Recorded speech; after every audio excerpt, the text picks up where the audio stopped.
Hello, dear students. Almost the final part of the series of Class 8 Science dealing with our home Earth. Or don't forget to like, share, and subscribe my channel and these videos among your friend circle, those who are in Class 8. So NCRT is better because anyone can relate to it. Any school, any uh, type of book he or she is having, a child. अब यहाँ पर एक बात आती है जो जहाँ से स्टार्ट करना है कि लाइफ खत्म क्यों नहीं हो रही, वाई और what keeps life from disappearing. तो रिप्रोडक्शन। अब यहाँ पर थोड़ा मैंने डिस्कस किया था अपने प्रीवियस वीडियो में, बट ये जो बात आती है पेरेंट्स से ऑफ स्प्रिंग, यानी कि माता पिता या पेरेंट्स से उनके बच्चों तक कुछ इंस्ट्रक्शंस या केमिकल सब्सटेंसेस पहुँचती हैं। ठीक है, ये आप डिटेल में अभी इसी क्लास में पढ़ेंगे, क्लास 8 रिप्रोडक्शन में इन एनिमल्स प्लांट्स आपने 7th में पढ़ा था। तो इनको जेनेटिक मटेरियल या जीन्स कहते हैं। तो जिस तरह से पेन ड्राइव के अंदर सारी इंस्ट्रक्शन स्टोर होती है या चिप में, उसी तरह से हर जीन एक कैरेक्टर को कंट्रोल करता है। अराउंड 20,000 जीन्स की पहचान अभी तक हो गई है। तो आपके बालों का कलर कैसा होगा, आंखों का कलर और स्किन का कलर, ये सब चीज़ें डिसाइड करती हैं जीन्स। उसमें अच्छे होते हैं, बुरे होते हैं, बुरे मतलब बीमारी पैदा करने वाले। तो जीन्स आर डिटेल इंस्ट्रक्शन। अब देखो यहाँ पर जो वर्ड आया है डिटेल इंस्ट्रक्शन, ठीक है, जीन्स मतलब इंस्ट्रक्शन मैनुअल। ठीक है, कि उस बच्चे की जो आगे इस लाइफ को जिएगा, तो उसकी सेल्स किस तरह से ब्लड बनेगा, यानी कि बोन मैरो के अंदर, हड्डियों के अंदर जो सॉफ्ट स्टफ होता है जिसको हम गूदा बोलते हैं, द पल्प, फिर फॉर्मेशन ऑफ बोन्स, ये सब चीजें। ठीक है, instructions, calf grows into a cow, kitten grows into a cat. तो जो जो भी जिंदगी चल रही है प्लेनेट पर, ये सिर्फ इसलिए है जिंदगी या लाइफ के जीन्स का ट्रांसफर हो रहा है फ्रॉम पेरेंट्स टू ऑफस्प्रिंग, और जीन्स कैरी इंस्ट्रक्शंस। सो यहाँ पर इंस्ट्रक्शंस जो हैं, तो इसीलिए आपका चेहरा मम्मी या पापा से मिलता है और सिबलिंग्स का चेहरा आपस से मिलता है। तो इसीलिए यही आपका बेसिक रीजन है। तो रिप्रोडक्शन में बहुत सारी ऐसी चीज़ें होती हैं, जो अच्छे कैरेक्टर्स होते हैं वो फ्लोरिश होते हैं in case of good environment. अब यहाँ पर जो मैंने कल एग्जाम्पल लिया था स्नेक का पिछले वीडियो में, कि उनमें उस सांप के पैर थे लेकिन धीरे धीरे गायब हो गए बिकॉज वो प्रॉब्लम पैदा कर रहे थे, और ये कैमल में हम्स या कुवड़ डेवलप हुआ। और माइक्रोब्स कैन इवॉल्व, यानी कि वो माइक्रोब्स जिनमें बहुत सिंपल जेनेटिक मटेरियल होता है, और शुरुआत में बैक्टीरिया आराम से कंट्रोल हो जाते थे एंटीबायोटिक्स या स्पेशल दवाओं से, अब नहीं होती मेजोरिटी। वो सुपर बग बन गए क्योंकि उनके जो जेनेटिक मटेरियल है उसमें कुछ चेंजेस आ गए हैं, इसीलिए नाउ दे आर रेजिस्टेंट, यानी कि उन पे अब इतना असर नहीं हो रहा है। ठीक है, तो the changes can lead to new features. और वही ध्यान रखना, अर्ली मैन और प्रेजेंट मैन कितने चेंजेस आ चुके हैं according to the conditions, according to the life style. तो ये जीन्स की वजह से ही होता है दैट हजारों लाखों साल में जो चेंजेस होते हैं, और ये चेंजेस अभी भी चल रहे हैं। शैपिरो एक फ्यूचरोलॉजिस्ट ने ये बताया था कि आगे इंसानों का क्या चेंजेस आएंगे, और उन्होंने कहा हाइट बढ़ने लगेगी, अ, जो सिर है या स्कल है वो कोनिकल हो जाएगा, बाल कम होंगे, और पैर की सबसे छोटी उंगली गायब हो जाएगी, और आईक्यू बहुत हाई हो जाएगा। तो ये सब चीज़ें हैं जो अभी भी चल रही हैं, लेकिन बिकॉज ये बहुत स्लो प्रोसेस है लेकिन कंटिन्यूअस प्रोसेस है। सेक्सुअल रिप्रोडक्शन, जैसे लास्ट ईयर आपने प्लांट्स में पढ़ा था, तो a single parent produces new individuals exact copy of itself. मतलब जो जीन्स हैं या इंस्ट्रक्शंस हैं वो बिल्कुल सेम। सेक्सुअल रिप्रोडक्शन में मदर और फादर के जीन्स कंबाइन होते हैं, 50% फ्रॉम फादर, 50% फ्रॉम मदर।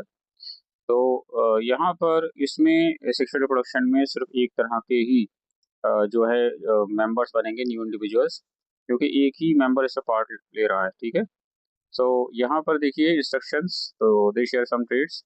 ठीक है, तो सेक्सुअल रिप्रोडक्शन ज़्यादा बेटर माना जाता है क्योंकि उसमें डिफरेंसेस और डेवलपमेंट के ज़्यादा अच्छे चांसेस रहते हैं in long run after a long time. अब यहाँ पर सेक्सुअल रिप्रोडक्शन है, पहला एग्जाम्पल वेजिटेटिव प्रोपोगेशन का है, जो लास्ट से भी आपने पढ़ा था, लीफ स्टेम रूट, जो ये वेजिटेटिव पार्ट्स होते हैं।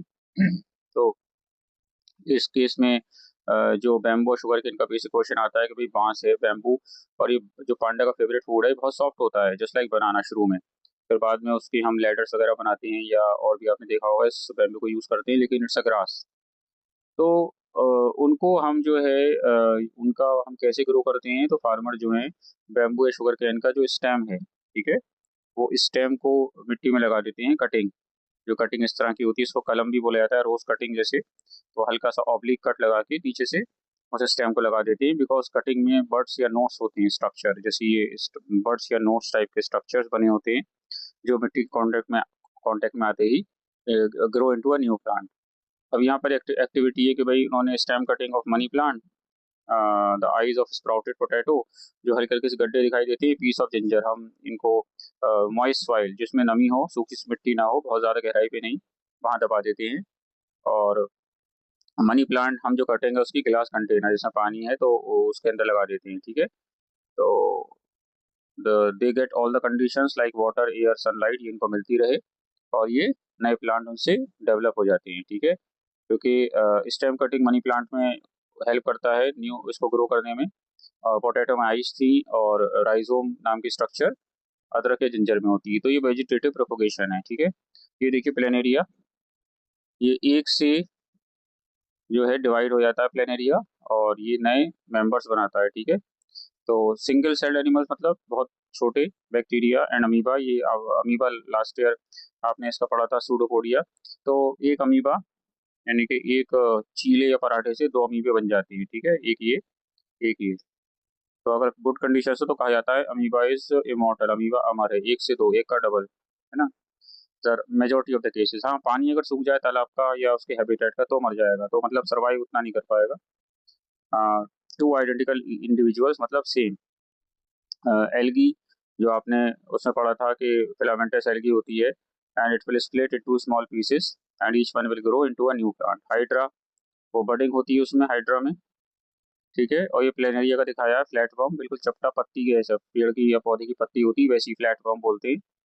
तो इसकी बॉडी के छोटे छोटे टुकड़े हो जाते हैं और हर टुकड़े से एक नया प्लेनेरिया बन जाता है। जैसे वो एक फैक्ट है about that planaria can regenerate itself, जैसे छिपकली की पूंछ होती है, टूट जाए तो नई आ जाती है, तो ये रीजनरेशन है, ये ध्यान रखना, रीजनरेशन प्लेनेरिया में बहुत हाई डिग्री का होता है। अगर ह्यूमंस में हो जाए तो पता चले किसी का हाथ कट गया तो नया हाथ निकल आया, just like TT-1000 of Terminator. Sexual reproduction, तो टू पेरेंट्स आर इन्वॉल्व, तो मेल एंड फीमेल, तो ये आपको पढ़ना पड़ेगा, डोंट फील एम्बेरस्ड और because it's a part of your syllabus, you join medical college some of you, तो ये सब पढ़ना पड़ेगा। तो बच्चे एक ही करते हैं, वो एक नेचुरल रिस्पॉन्स है, बट इसको कंट्रोल कीजिएगा बिकॉज पढ़ाई का पार्ट है ये। तो जहाँ ये वर्ड आता है तो थोड़ा क्लास में कुछ या बच्चे के चेहरे पे एक्सप्रेशंस आ जाती हैं, बट ये एक पूरा डिटेल चैप्टर आप पढ़ेंगे वेरी सून। तो बैक्टीरिया और यीस्ट में ये सब नहीं होता है, लेकिन जो हाईली डेवलप्ड एनिमल्स हैं like human beings and other animals, जो एनिमल्स जिनमें फीमेल्स बच्चे देती हैं और मेमोरी ग्लैंड से उसको बच्चे को फीड करती हैं मिल्क, उनको मैमल्स बोलते हैं, ठीक है।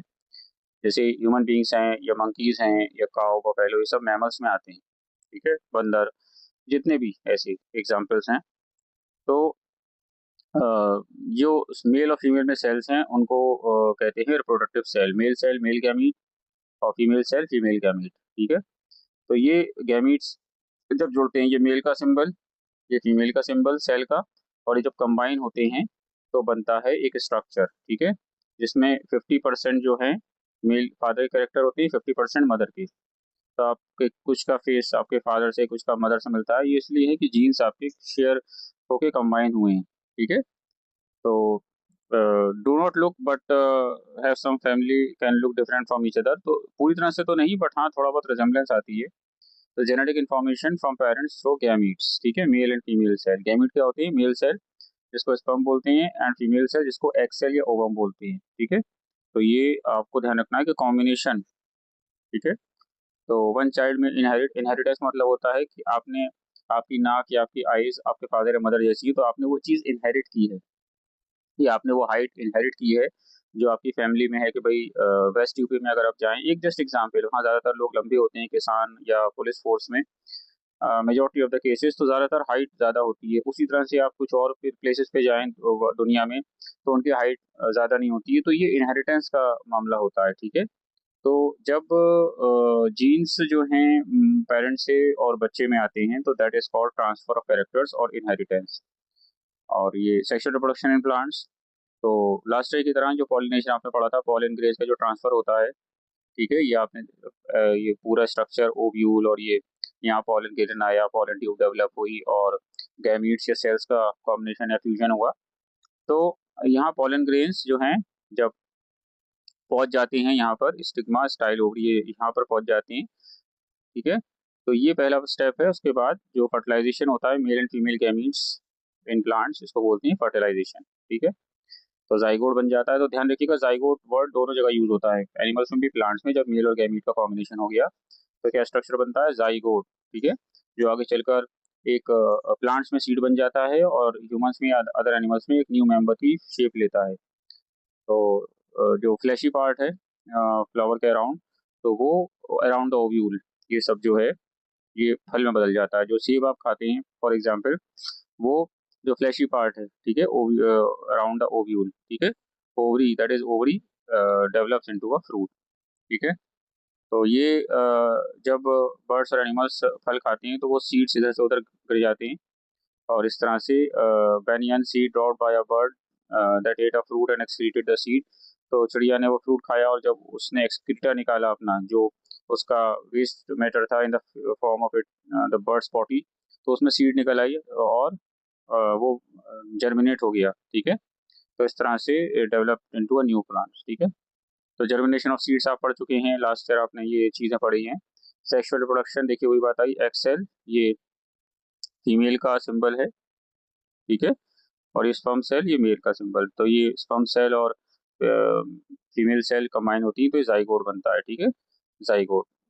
तो इसको फर्टिलाइजेशन बोलते हैं, कॉम्बिनेशन ऑफ, ठीक है, combination of male and female gamete is called fertilization resulting in the formation of zygote. तो अब कुछ ऐसे हैं जैसे male and female fish of rocks, ठीक है, ये पानी में अपने स्पर्म एग्स रिलीज कर देते हैं और पानी के अंदर ही ये जाइगोट बनता है, इसको बोलते हैं एक्सटर्नल फर्टिलाइजेशन, ठीक है, ये बॉडी के बाहर, ठीक है। तो इन birds and mammals including humans, तो जो मेल सेल है फीमेल की बॉडी के अंदर जाके फर्टिलाइजेशन प्रोसेस करती है, जो मेल सेल है, ठीक है। तो स्पर्म जो है बॉडी फ्लूइड के अंदर स्विम करता है और एग से जाके जुड़ता है। तो दिस इन केस इसके बाद बर्ड्स और मैमल्स में अलग अलग प्रोसेसेस होते हैं डेवलपमेंट के। बर्ड्स को हम egg laying forms of life कहते हैं और मैमल्स को जो है giving birth to the young ones, ठीक है, जो बेबीज होती हैं। तो बर्ड्स में शेल होता है, ठीक है। तो बर्ड्स को हम जनरली अंडे देने वाले मानते हैं और वो उन्हें ओवी पैरस बोलते हैं, ठीक है। और जनरली जो जिनके जिनका जो एग अंडे नहीं देते हैं उनको वीवी पैरस, ठीक है, जनरली। तो लेड बाय फीमेल बर्ड्स में। तो in this case the development of zygote into an embryo after the egg is laid during the hatching process. Hatching क्या होती है, मुर्गी अपने अंडों पर या कोई भी बर्ड है अपने अंडों पर बैठती है, गर्मी देती है उन अंडों को और दो जाइगोट इनटू एन एम्ब्रियो, यानी कि बॉडी से बाहर वो अंडे के अंदर ऐसे होता रहता है, ठीक है। तो in this case how much food the female parent has to put in each egg. तो यहाँ पर फीमेल जो है इसके अंदर इतना खाना होता है अंडे के अंदर जो उस एम्ब्रियो को या छोटे फॉर्म जो बच्चा है चूजा है उसको डेवलप होने के लिए जरूरी होता है, ठीक है। तो वो चोंच मार के धीरे धीरे बाहर आ जाता है। तो इतना नेचर ने सिस्टम करा हुआ है कि इतना खाना ऑलरेडी इसमें अंडे के अंदर होता है जो उसको अंडे से बाहर निकलने तक उसको खाना प्रोवाइड करता है, ठीक है। और फीमेल में ह्यूमंस में ये मदर्स की बॉडी के अंदर ये डेवलप होता है तो ऑक्सीजन और खाना जो भी है वो ब्लड स्ट्रीम से, जो एक हम बोलते हैं अम्बिलिकल कॉर्ड या एक नाल होती है ट्यूब, वो कनेक्ट करती है इस एम्ब्रियो को, डेवलपिंग बेबी को अपनी मदर के बॉडी सिस्टम से। तो उसके वेस्ट मटेरियल बाहर निकलते हैं बेबी के इसी से ही। और जो ब्लड सर्कुलेशन से जो है वो इसको बोलते हैं, बाद में आप पढ़ेंगे ये रिलेशन। तो ऑक्सीजन एंड फूड मदर का बेबी को मिलता है और जो वेस्ट मटेरियल है वो उसकी बॉडी से बाहर निकलता रहता है। तो ये न्यूट्रिशन एडवांस्ड है ह्यूमन बीइंग्स में एज कम्पेयर टू बर्ड्स, ठीक है। तो डिसएडवांटेज ऐसा है कि भाई यंग वंस में मदर को बहुत खतरा होता है उसकी लाइफ को, या बहुत ज़्यादा कॉम्प्लिकेशंस होती हैं for time period of around 9 months. लेकिन अंडे में भी खतरा होता है। अगर चिड़िया अंडे देती है उसके अंडे को टूटने का डर होता है, या डेफिनेटली एनिमल्स या ह्यूमंस उनको नुकसान पहुंचा सकते हैं। फिर what are the threats to life on earth. अब भाई डेलिकेट बैलेंस है, नेचर ने कभी हमें परेशान नहीं किया, लेकिन हम नेचर को बर्बाद कर रहे हैं। ह्यूमन एक्शंस, लालच, human greed has no end. तो ये देखो, ये ग्लोबल टेम्परेचर है, बढ़ रहा है इंग्लैंड वगैरह में। आपने, मैं बार बार इसको बोलता हूँ कि ये रियलिटी है, ये कोई साई फाई मूवी नहीं है। ऑक्सीजन लेवल जो है खराब हो रहा है, ओजोन लेयर उसको नुकसान पहुंच रहा है। तो पहला है क्लाइमेट चेंज, टेम्परेचर का कहीं बढ़ जाना कहीं कम होना, बायोडाइवर्सिटी लॉस, प्लांट्स और एनिमल्स का खत्म होना, एंड पॉल्यूशन। तो ट्रिपल प्लानिटरी क्राइसिस इसको बोलते हैं। ठीक है, CCBLP, climate change, biodiversity loss and pollution. तो दिस इज, ये वर्ड याद रखिएगा, triple planetary crisis. It is known as triple planetary crisis. ठीक है, तो ये एक चैप्टर बड़ा प्यारा चैप्टर है, क्योंकि इसमें ज़्यादा कॉम्प्लिकेटेड पार्ट्स नहीं हैं कि जो भी हम देखते हैं वही प्रॉब्लम।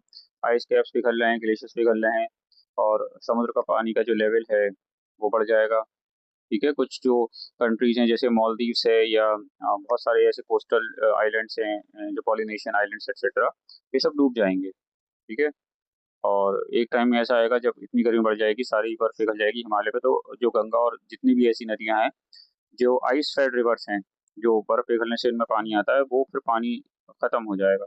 तो ये बड़ी क्रिटिकल सिचुएशन हो सकती है अगर अब भी ये चीज़ें कंट्रोल नहीं होंगी। फॉसिल फ्यूल लाइक कोल, ये फॉसिल फ्यूल क्यों कहते हैं, क्योंकि ये एनिमल्स एंड प्लांट्स के जमीन में दबने से कन्वर्ट होने से बने करोड़ों साल पहले। Coal oil greenhouse gases like carbon dioxide and methane.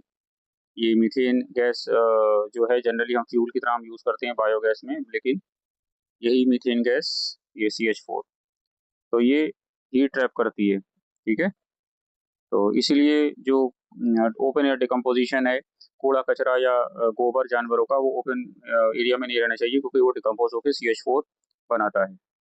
उसी तरह कहीं डैम या हाईवे कंस्ट्रक्ट होता है तो हम पेड़ काटते हैं, वो डिकम्पोज होते हैं, उसके रिमेन्स, उससे भी ग्लोबल वार्मिंग होती है, बिकॉज मीथेन डिकम्पोज होने से बनती है। ठीक है, तो ये more heat is trap. And जो बैलेंस है, trees, plants, tiny ocean plankton, जो पानी में पाए जाने वाले छोटे छोटे लाइफ फॉर्म्स होते हैं जिन्हें मछलियाँ खाती हैं, जैसे कुछ एल्गी, तो ये कार्बन डाइऑक्साइड को एब्जॉर्ब करके फोटोसिंथेसिस में बदलते हैं। ठीक है, but when we burn fossil fuels, extra carbon dioxide बहुत निकलती है। ठीक है, that has been locked underground for millions of years. तो ये कार्बन कहाँ से आता है, जो कन्वर्जन हुआ था प्लांट्स और एनिमल्स का इनटू कोल एंड पेट्रोलियम, और उसके अंदर था, जब जलाते हैं तो ये कार्बन डाइऑक्साइड में कन्वर्ट होता है, और बहुत सारी और हार्मफुल गैसेस। तो इस तरह से heat builds up, earth can not absorb this fast enough. ठीक है, तो इससे जो आइस कैप्स हैं या बर्फ की चोटियां हैं वो पिघलेंगी, और इससे कोस्टल सिटीज और जो कंट्रीज हैं वो डूब जाएंगी। ये सब आप देख लीजिएगा, इसमें वही सिंपल चीज़ है। जो भी प्लांट्स और एनिमल्स हैं बहुत सारे गायब हो जाएंगे, डिसअपियर और एक्सटिंक्ट हो जाएंगे। एक्सटिंक्शन मतलब डायनासोर्स आर एक्सटिंक्ट, छिपकलियां नहीं। डायनासोर्स अब नहीं मिलते हैं, वो एक्सटिंक्ट हो गए, लेकिन छोटे डायनासोर जो बच गए वो अब हमारे आसपास पाए जाते हैं, वो एक्सटिंक्ट नहीं हुए, यानी कि छिपकलियां, लिजर्ड्स। इसी तरह से जो बर्ड्स थी वो डेवलप हुई हैं फ्रॉम डायनासोर्स, ये ध्यान रखिएगा। जो फ्लाइंग डायनासोर थे उन्हीं से ही छोटे छोटे फिर बर्ड्स की फॉर्म, ये आगे आप पढ़ेंगे, इंटरेस्टिंग फैक्ट है। आप बर्ड्स के पंजे देखिए, छिपकली के पंजे दोनों एक जैसे लगते हैं, क्यों? क्लॉस, क्योंकि बर्ड्स और ये छिपकली या डायनासोर्स का थोड़ा करोड़ों साल पहले कनेक्शन रहा है डेवलपमेंट या इवोल्यूशन में। Long term changes in temperature, rainfall and weather patterns are called climate change. कहीं बहुत ज़्यादा बारिश होती है, कहीं बहुत कम। ठीक है, तो नेचुरल हैबिटेट्स, जब रहने की जगह बर्बाद हो जाएगी तो ये प्लांट्स एनिमल्स में डिसअपियर। अपसेटिंग इकोसिस्टम, जो सिस्टम होता है between the exchange of materials between animals and plants, तो वो डिस्टर्ब हो जाएगा। एंड जितने भी एनिमल्स हैं आसपास वो जो हैं खत्म होने लगेंगे। अब आप सोचिए, सारे शेर चीते मार दो, तो फिर वो हिरन, नीलगाय जो होता है जानवर, या और सारे ऐसे हेर्बिवोर्स इतने बढ़ जाएंगे कि हमारी खेतों को बर्बाद करने लगेंगे फिर, है ना। तो ये चीज़ है, पूरा एक सिस्टम होता है। तो फूड चेंज इसको बोलते हैं।